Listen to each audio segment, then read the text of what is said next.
Dear children, welcome back. Today we are continuing with the same chapter, Home Sweet Home, the last part of the chapter. So far we had discussed or we had learned about that Django had gone to meet wise Eva, and she had advised him to take all the animals from the band to his house. So, without giving any reply, he had come to his house and gone to the barn and taken all the animals into his house. And the members, Monica, Anton, and Iona, were so surprised to see the Django's act. Come to the next paragraph, page number 26, last paragraph. They have to stay with us here, announced Django. Eva told me to do this. The children were amused and excited to be sharing their home with the animals. So what happened? Now he told everyone that these animals will stay with us, and Eva was asked me to do this. The children were much excited to share their small house with the animals. Monica thought her husband had left his senses somewhere else on his walk. But Monica thought that something is wrong with her husband. For some days the house was in turmoil. At night, Django's snoring was the least of their problems. Nobody got any sleep because of the constant noise and movement in the house. Dear children, turmoil means great disturbance or confusion. For some days there was a lot of disturbance and confusions in the house.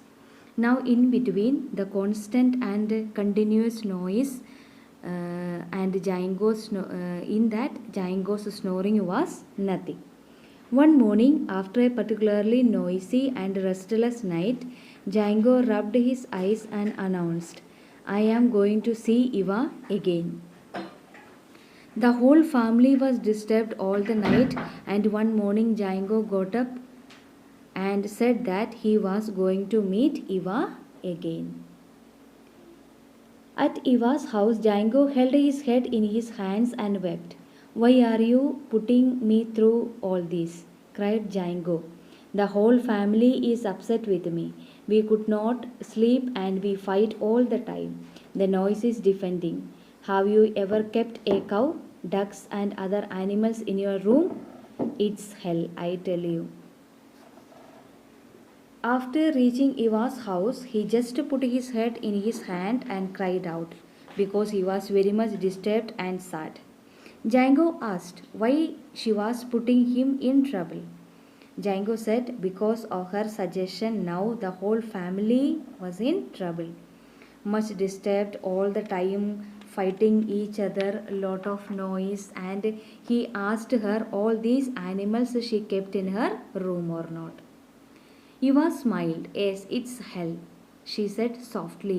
"Well done, Django. Now I want you to go straight home and move all the animals back to the barn.